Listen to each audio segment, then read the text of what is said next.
Olá a todos, sejam bem-vindos à disciplina de didática que está sendo oferecida pelo Instituto Federal do Sertão Pernambucano, através do curso de licenciatura em matemática na modalidade AD.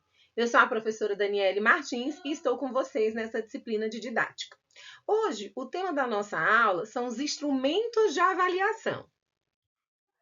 Então, veja, eu vou iniciar a aula trazendo alguns exemplos para vocês que têm como objetivo de plantar uma sementinha na qual vocês vão se questionar sobre que tipo de instrumento de avaliação a gente deve utilizar e deve construir quando for aplicar algum processo avaliativo dos nossos alunos. Então, prestem atenção nessa questão. Relacione os nomes da aranha venenosa. Aranha marrom, armadeira, tarântula, viúva negra, caranguejeira. Qual seria o nome correto dela? Reflitam aí. Complete as lacunas. As cidades fenícias eram chefiadas por um que governa com apoio de, com os e os membros do. A principal atividade econômica dos fenícios era, em função disso, desenvolveram técnicas de a longa distância, tornando-os da antiguidade.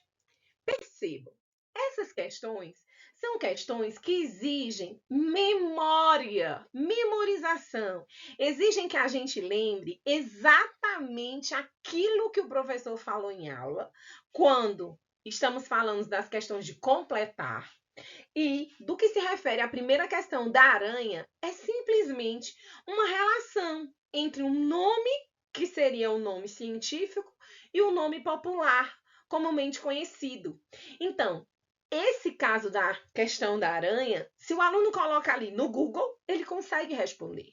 Então, a gente não tem que ter o objetivo de aplicar uma avaliação na qual o nosso estudante tenha que decorar informações.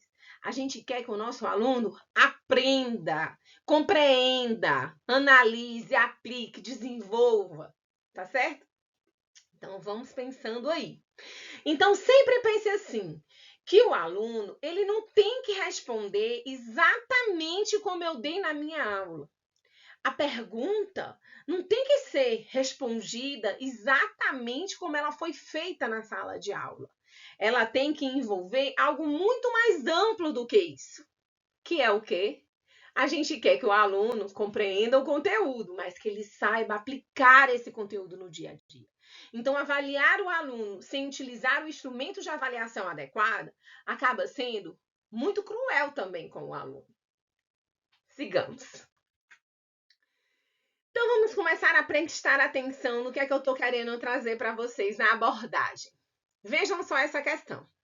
Como é a organização das abelhas numa colmeia? Vejam. O aluno, ele pode dar qualquer resposta. Ele pode dizer, é joia, é maravilhosa, é fantástica, é estupenda. Aí você diz assim, gente, mas que absurdo, agora eu tenho que prestar atenção até na forma que eu organizo uma pergunta? Claro que tem.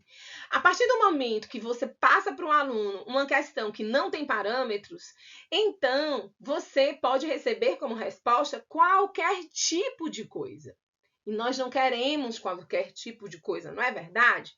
Nós queremos que o aluno responda exatamente aquilo que a gente quer saber. Mas se a gente não pergunta de forma correta, o aluno responde da forma que ele quiser. Então, vamos ver uma outra forma de fazer essa pergunta.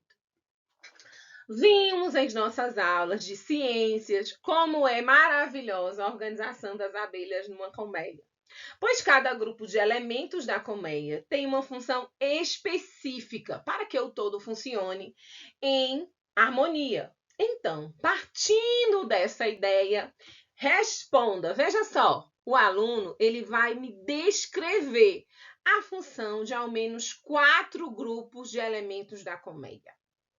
B. Apresente por escrito um paralelo entre o funcionamento da colmeia e o de uma escola, no cumprimento das funções de cada um.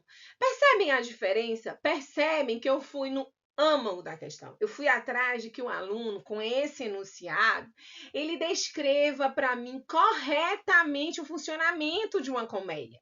Ela não permite, é joia, é maravilhoso, é legal. Eu já dei até no enunciado que é maravilhoso. Então, vamos ver um pouquinho de provas operatórias, tá? Para a gente refletir um pouquinho. Contextualização. O que é contextualizar dentro de uma prova? Então, às vezes, a gente coloca assim. O exame etílico de Carlos G. de A. Lima revelou o estado de embriaguez com ressalva no dia do acidente. O exame etílico consiste na determinação do teor de álcool etílico, o etanol, encontrado no sangue. E aí eu já venho com a pergunta: quantos carbonos de hidrogênio e oxigênio são respectivamente encontrados em uma molécula de etanol? Gente, isso de fato é uma contextualização? Ou, nesse caso, vocês que são de matemática vão arrasar. Vejam só. Em todo o Brasil, existem restaurantes em que o cliente, após se servir, pesa o prato de comida e paga o valor correspondente, registrado na nota pela balança. Em um restaurante desse tipo, o preço do quilo era R$ 12,80. Ai, como eu gostava quando era R$ 12,80. Hoje é 70 e pouco, minha gente, aqui em Petrolina.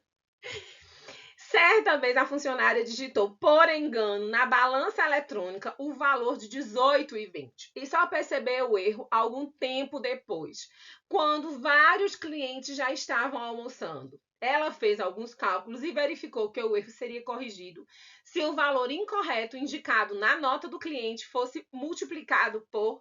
E aí você tem as alternativas, tá?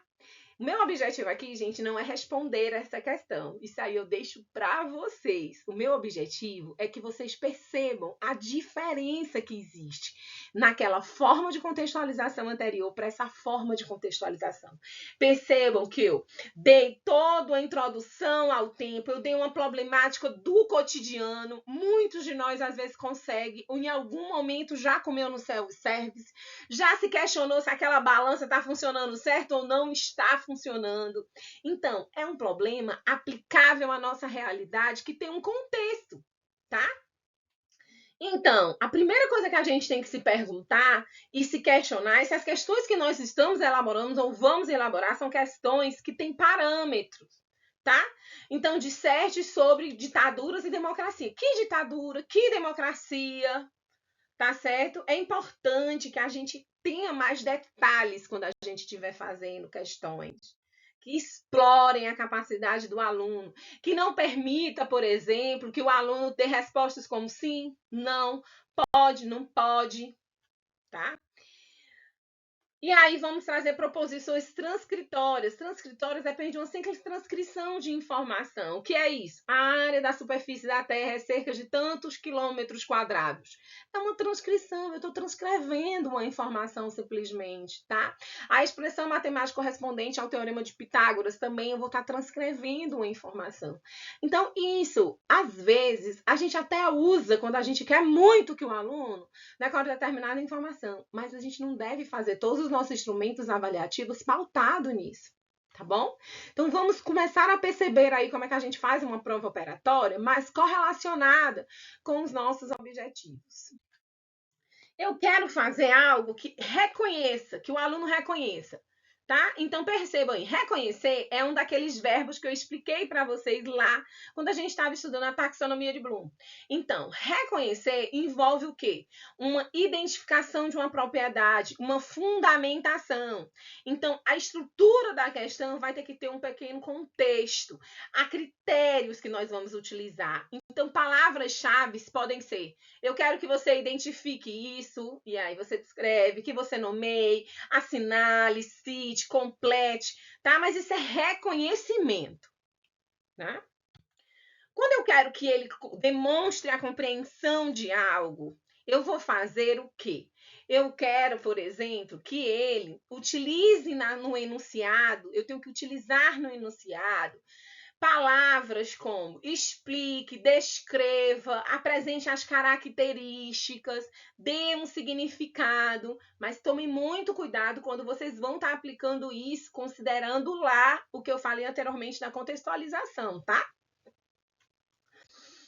Aplicação. Aplicar é algo que vocês vão utilizar demais. Vejam só. Resolver, determinar, calcular, aplicar. com base no texto, tá certo? Então, vejam, tem até um exemplozinho aí sobre em que região de 20 mil quilômetros quadrados estão assentadas 8 mil famílias, com um total de 40 mil pessoas que cuidam de 5 mil gados. Determine a densidade demográfica dessa região. Percebam, ela vai trazendo informações. Quanto mais informações vocês trouxerem, mais essa questão vai ser contextualizada, principalmente se vocês aplicarem em situações do nosso dia a dia. Análise, palavras-chave que vão trazer análise, que trazem a concepção lá daquele objetivo que eu quero trabalhar em aula, nós vamos ter a própria análise, a própria examine os fatos. Se você traz, às vezes, determinadas informações e você quer que ele, a partir de que provas ele vai analisar tudo, tá? Então, decompor uma sentença. Então, vai ter uma etapa, vai ter outra etapa, e ele vai decompondo. Olha aí, quando a gente manda decompor também, a gente acaba trazendo, sabe o quê? A questão do raciocínio lógico, tá? E dentro de quem trabalha com computação, você pode trazer até a questão da computação do pensamento computacional, minha gente. Você pode estar trazendo essa decomposição, assim, o algoritmo, passos de sequências, tá? Síntese. Quando eu quero que ele sintetize, eu quero que a partir de algo que ele estudou, ele consiga trazer, por exemplo, no caso aí do impeachment do ex-presidente Fernando Collor. Como é que foi? Tá certo? Então, vários fatores e ele vai sintetizar, ele vai contextualizar toda uma história a partir de várias coisas que foram estudadas. E ele vai trazer uma síntese sobre isso. Lembra lá na outra aula que nós falamos que o mais importante hoje é pesquisar. Pesquisar, tá? E por fim, justifique sua resposta. Apresente argumentos, algo que é a favor, algo que é contra. Por exemplo, Bentinho traiu ou não traiu o Capitu no livro, né, do Dom Casmurro? Então você vai ter que buscar fatos, tá? Você vai ter que buscar coisas que comprovem aquilo ali para ter o julgamento, tá bom? Então, gente, era só mais essa apresentaçãozinha que eu queria trazer para vocês, mas eu quero que vocês reflitam muito quando vocês estiverem escolhendo os instrumentos de avaliação para vocês aplicarem junto aos seus alunos, tá bem? Então, até a próxima. Tchau!